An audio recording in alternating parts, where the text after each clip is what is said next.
ஹாய்ங்க, Anandhi homemade ஃபுட்ஸில் பூண்டு ஊறுகாய் எப்படி ரெடி பண்ணுறோன்னு பார்க்கலாங்க. ஃபஸ்ட்டு பூண்டை வந்து நல்லா கழுவிங்க இந்த மாதிரி ட்ரை பண்ணி எடுத்துக்கணுங்க. எதுக்காக இந்த மாதிரி ட்ரை பண்ணுறோன்னு பார்த்தீங்கன்னா, சீக்கிரம் பூண்டு ஊறுகாய் வந்து கெட்டு போகாமல் இருக்குங்க. மீதி பூண்டை வந்து இந்த மாதிரி கொரகொரப்பாக அரைச்சி எடுத்துக்கிறோங்க. நம்ம பூண்டு ஊறுகாய் வந்து தாளிக்கிறதுக்கு ஃபுல் அண்ட் ஃபுல் நல்லெண்ணெய் மட்டும்தாங்க ஆட் பண்ணிகிட்ருக்கோம்.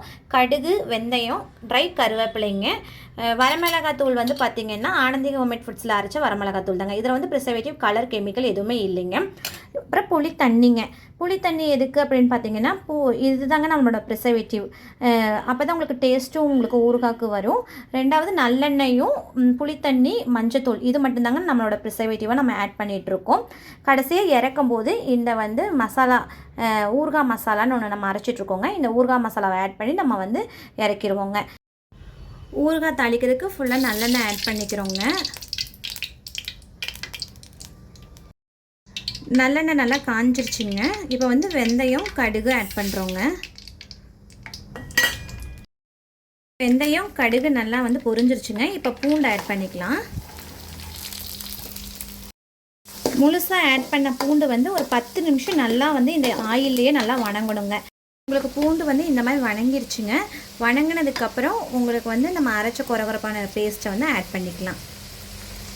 பேஸ்ட் வந்து ஆட் பண்ணுறோங்க.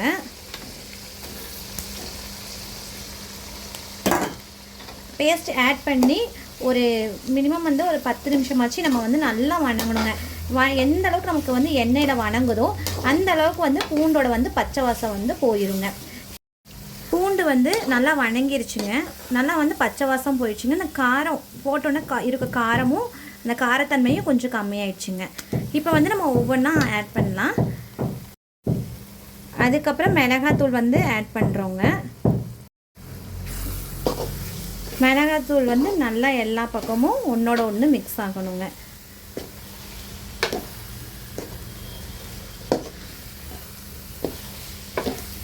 காஞ்ச கருவேப்பிலை ஆட் பண்ணுறோங்க. உப்பு ஆட் பண்ணுறோங்க தேவைக்கேற்ப. நம்ம ஆட் பண்ணதில் இப்போ ஒன்றோட ஒன்றா மிக்ஸ் ஆயிடுச்சுங்க. இப்போ புளி கரைச்சி வச்சுருக்கோம் இல்லைங்க, அதை ஆட் பண்ணிக்கலாம்.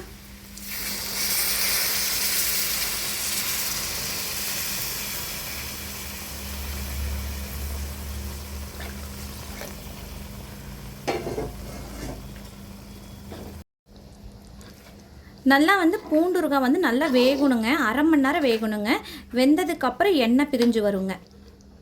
ஊறுகாய்லேருந்து நல்லா ஆயில் பிரிஞ்சு வந்துருச்சுங்க. அதுக்கப்புறம் ஊறுகாய் மசாலா மட்டும் ஆட் பண்ணணுங்க. ஆட் பண்ணி அப்படியே அடுப்பு ஆஃப் பண்ணிடணும். ஏன்னா கடைசியில் ஊறுகாய் மசாலா ஆட் பண்ணதுக்கப்புறம் பார்த்திங்கன்னா உங்களுக்கு வந்து அந்த ஊறுகாயோட ஸ்மெல் வந்து போயிருங்க. ஊறுகாய் மசாலா வந்து வெந்துருச்சுன்னா உங்களுக்கு வந்து ஊறுகாயோட ஸ்மெல் போயிடும். அதுக்காக நம்ம வந்து ஊறுகாய் வந்து ஆஃப் பண்ணிடுவோம். அதுக்கப்புறம் நம்ம இன்னொரு ஸ்டெப் இருக்குங்க. அது என்னென்னு பார்த்தீங்கன்னா, நல்லெண்ணெய் வந்து இந்த மாதிரி நல்லா கொதிக்க வச்சுருப்போங்க. கொதிக்க வச்ச நல்லெண்ணெயை இந்த ஊறுகாயில் வந்து ஆட் பண்ணுவோங்க. ஆட் பண்ணதுக்கப்புறம் ஊறுகாய் நல்லா ஆறுனதுக்கப்புறம் நல்லா வந்து கண்டெய்னரில் வந்து ஏர்டைட் கண்டெய்னரில் வந்து பேக் பண்ணி எல்லாத்துக்கும் சேல் பண்ணிகிட்ருக்கோங்க. ஊறுகாய் ரெடி ஆனதுக்கப்புறம் இந்த மாதிரி கண்டெய்னரில் தாங்க நம்ம ஊறுகாய் சேல் பண்ணிகிட்ருக்கோம். ஆயில் வந்து எப்போவுமே ஊறுகாயில் வந்து இந்த அளவுக்கு இருக்கணுங்க. அப்போ தான் ரொம்ப நாளைக்கு உங்களுக்கு கெட்டு போகாமல் லைஃப் வருங்க. உங்களுக்கு இந்த மாதிரி ஊறுகாய் வேணும் அப்படின்னா கீழே இருக்க வாட்ஸ்அப் நம்பருக்கு வந்து ஆர்டர் வந்து ப்ளேஸ் பண்ணிக்கலாங்க. நீங்கள் கோயம்புத்தூரில் நியர்பையில் இருக்கீங்கன்னா கோவை கொண்டாடத்துக்கு முன்னாடி காலம்பாளையம் பஸ் ஸ்டாப்பில் வந்து நம்ம ஈவினிங் 6 o'clock to 9 o'clock வரைக்கும் ஸ்டால் போட்டிருக்கோங்க. நீங்கள் நேரில் கூட விசிட் பண்ணி கூட நீங்கள் வாங்கிக்கலாங்க.